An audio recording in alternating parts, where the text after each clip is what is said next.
So, you're an app creator, right? You already know that building the app, well, that's only half the battle. Today, we're going to tackle that huge final step, getting your app ready for the Apple ecosystem. Let's demystify this whole thing together. You've poured hours, weeks, maybe months into building an incredible app. The code is perfect, the design is beautiful, but what's the final step to get it from your computer onto an actual device for testing, or even into the App Store itself? Well, that final hurdle? It's the Apple Developer Portal. I know, it can seem a little intimidating with all its talk about certificates and identifiers and profiles, but don't you worry, we're going to break it all down for you. Oh, and just a quick heads up, you are going to need a Mac for this process. Okay, let's start with the very first thing you'll need, your app's digital passport. This comes in the form of security certificates, which basically prove to Apple that your app is legit and that it comes from a trusted developer, which is you. Thing is, you actually need two of these passports. The development certificate, that's your permit to test the app on your personal iPhone or iPad. Then there's the distribution certificate, and that's the official one you need to submit your app to the App Store for the whole world to see.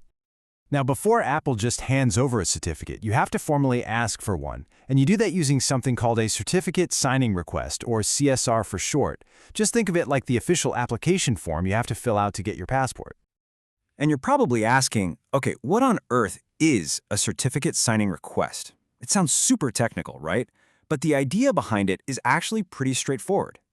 A CSR is basically an encrypted block of text that has your public key and some identifying info, like your name and email. By sending this to Apple, you're proving you have the corresponding private key, which is kept safe and sound on your computer. It's this cryptographic proof that allows Apple to confidently go, yep, this person is who they say they are, and then issue a certificate in your name. And you know what? Generating one of these is surprisingly easy. You'll use an app that's already on your Mac called Keychain Access. You just open it up, find the certificate assistant, fill in your details, and save the file. That's literally it. With that CSR file in hand, you just head back over to the Apple Developer Portal. You'll upload it, and then you can create and download both your development and distribution certificates. First step, complete. All right, so now Apple knows who you are. The next step is to tell them what your app is, and this is where the App ID comes in. So, back in the portal, you'll create a new identifier. The most important piece of information here is your bundle ID. Think of it as a unique username for your app across the entire Apple ecosystem. You'll also enable any special features your app needs here, things like push notifications or Apple Pay.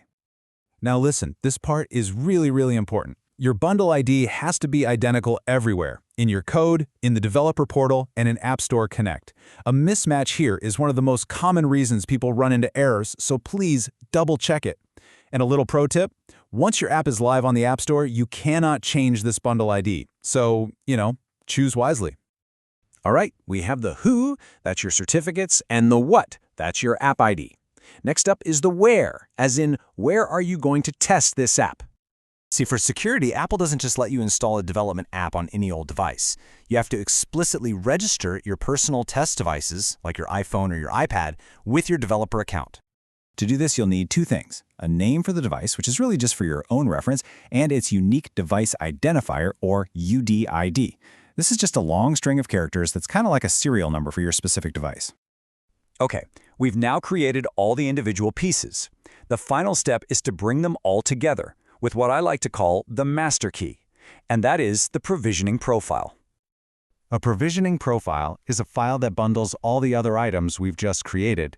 It really does act as the glue, holding your entire setup together and giving your app permission to be installed. Just think of the provisioning profile as the one document that answers three key questions for Apple. Who is allowed to build this app? That's your certificate. What app is being built? That's your app ID. And where can it be installed? That's your list of registered devices. It connects all the dots. And just like that, with that final piece in place, linking the who, the what, and the where, you have successfully configured everything you need. So, congratulations! You've navigated the portal, you've created all the necessary credentials, and your Apple developer account is now fully prepared. You are ready for the next phase. With your app's passport officially stamped, the question now is, where will it go first? Are you going to install it on your device for one last round of testing, or is it ready for the App Store and the world? The next step is all yours.